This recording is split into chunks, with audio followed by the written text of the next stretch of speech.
Hello everyone, and welcome once again to Caleb Likes Books. Today, I'm going to be doing another book review for you, and today, I'm going to be reviewing the Brandon Sanderson book, The Alloy of Law. Now, before I actually get into the review, I'm sure you can probably tell my voice is not doing so good right now. I'm getting over a cold at the moment, and I would just do this video another time, but I need to have this done for next week, and currently don't have anything for next week, so I gotta do it now, so I apologize for that. My voice is probably gonna sound a little weird, but hopefully that won't be too distracting or anything like that. But anyways, this is the first book in the second era of Mistborn. For those of you who don't know, Mistborn is one of Brandon Sanderson's big series within his Cosmere, his interconnected universe of books. And Mistborn is one of the big series, split into multiple sub-series. So the first series was a trilogy, the original Mistborn trilogy, which was The Final Empire, Well of Ascension, and The Hero of Ages. And then, to my understanding, this book was supposed to be just a one-off, just something in between, because originally Mistborn was supposed to be, I think, 3 eras, 3 trilogies. And then he decided to do Era 2, which is what this one is, in between. So the original second era is now the third era. And as far as I'm aware, this was meant to just be a one-off standalone book, but then he ended up doing 3 more within this second era of Mistborn. So that's kind of an interesting history to this book. But anyways, to start talking about the book itself, some of the positive aspects of this book, first of all. I really enjoyed the world building in this book. That's one of the big things with Brandon's books in general that I am really into. I think he does great characters. I think he does great world building, and I enjoy his plots as well, but for me it's mainly the world building and the characters. And I really like the world building in this because Era 2 of Mistborn takes place, I think, around 300 years after the original Mistborn trilogy. The original trilogy is more kind of, not like a typical fantasy, more of a regular fantasy type of environment. Whereas this takes place kind of in a setting that's a little bit more like early 1900s.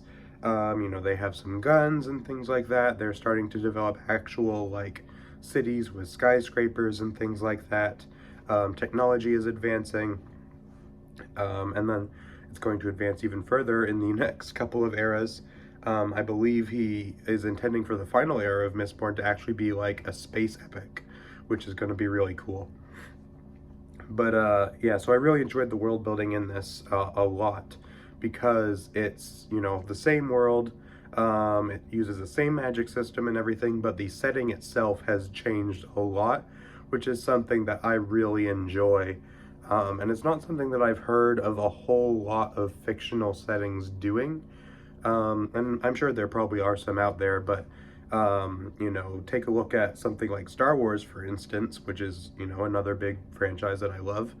You look at like the Star Wars Legends timeline, for example, and even though there are some obvious changes in the state of things and all that, generally it's, whether you're in the movies or you're thousands of years before the movies or whatever, generally things are going to be pretty similar.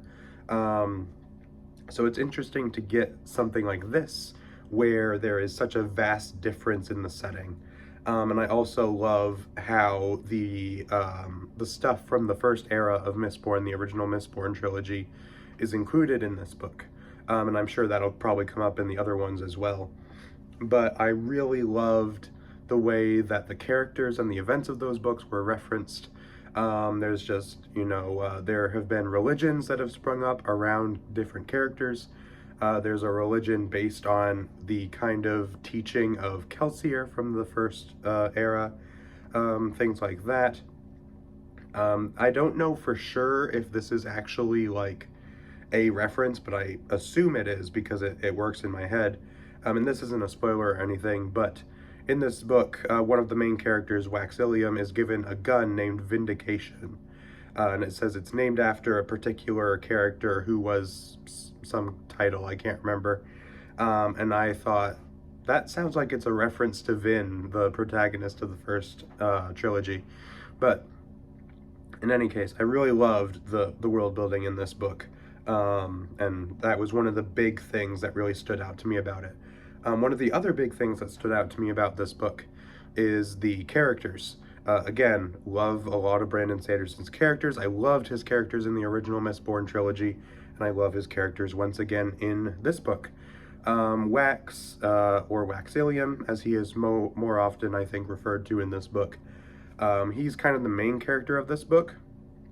The second era of Mistborn is also referred to as the Wax and Wayne trilogy, or not trilogy, but the Wax and Wayne series, because those are kind of the two main characters. There's Wax and there's Wayne. This book focuses more on Wax, but you do get a lot of Wayne as well, and they are both wonderful characters. They bounce off each other really well.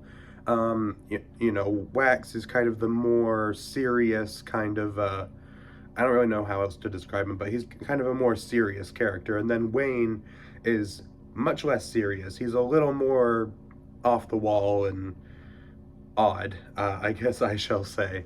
And their dynamic was a lot of fun. I really enjoyed both of those characters. I also really enjoyed Steris, who is, based on what I have heard about the other books, I assume she is also another big character. She's a pretty important character in this book as well. And I really enjoyed just the dynamic between all three of those characters. And I also liked the villain of this book, who I'm not going to talk about too much for the sake of spoilers. I'm not going to do a spoiler section for this review because I don't feel like I have a ton to say. But I liked him based on just his abilities, he was just an interesting villain. I was kind of wondering how Wax and Wayne and all the others were going to manage to kind of take him down. I also think the plot of this book was generally pretty good. It was, like I said, the plot generally for me is not the big draw when it comes to Brandon Sanderson, and that was the case here as well. But I did enjoy it as it went along. It just took a little while, but it's a very interesting, you know, I love the setup to it as well. It's kind of like a crime mystery type of feel to it. Which once again is very different from the first era books. But I really enjoyed the plot. There was some interesting twists and turns along the way, and I just enjoyed the tone of it as well. As far as negatives for this book, really the only thing is that, like I just said, the plot did take a little while to really pull me in. But it is a good plot, and it is interesting. There's a lot of really good scenes. There's, you know, some, like I said, interesting twists and turns and things like that. It just didn't really grab me at first. It took a little while for me to really get into it. But even then, like, it was still a solid plot. So really there aren't many big things that I would want to complain about with this book. And then one more positive thing that I forgot to mention, I loved the action in this book as well. The action was excellent. Of course, you get the magic system, or the multiple magic systems actually of Mistborn, which I love by themselves, but then you get that interacting with the technology in this. The characters use guns, which is cool. It's a different sort of style of action, but it was super well done, super exciting. I love the way Brandon writes action. I think he's very good at it, and I always enjoy his action scenes, and I really enjoyed them in this book. But anyways, that's pretty much it for this, for what I've got to say. So overall, I really enjoyed this book. I was a little concerned how much I would enjoy it because I've talked to some other Cosmere fans who really liked the Wax and Wayne books, but my general perception, and I've heard some people say the complete opposite of this, so I'm not really sure where I get this from, but my general perception was that these books were liked a little less than the first era. Maybe they're not, I don't know. But I was a little nervous about it because it is so different from the first era, and this was, you know, just such a different sort of book. Which, by the way, was interesting to read this immediately after Tress of the Emerald Sea, because that also was a very unique book for Brandon Sanderson, so it was interesting to get two really unique books for him right back to back. But I was a little worried about this one just because I wasn't sure how much I'd like it, plus it was more of like a crime mystery sort of tone to it, which is kind of what I had heard. It was kind of that sort of thing. And I wasn't sure how I'd feel about that, but I'm happy to say I really enjoyed this one.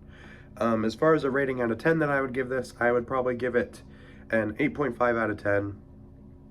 One of the lesser Brandon Sanderson books for me, but even then, like, even his least books for me are still awesome, so it doesn't really make much of a difference. But I really enjoyed this one, so yeah. But anyways, that's pretty much all I got for you today, so let me know down in the comments if you have read The Alloy of Law and what you thought of it, and what you think of the rest of the series, because I'm going to be reading, I'm not going to be reading Lost Metal yet, but I am going to be, either later today or tomorrow, going to be starting the next book in this series, and then after that I'm going to read the third book. So let me know what you think of the other books in this series and all of that stuff. And again, sorry about my voice. I know that it sounds different, and I'm not able to kind of talk in the same way, because otherwise my voice will go away or crack or something. So, sorry, but I needed to get this video done. So, that's pretty much it for this video. So, thank you all for watching, and I will see you guys next time.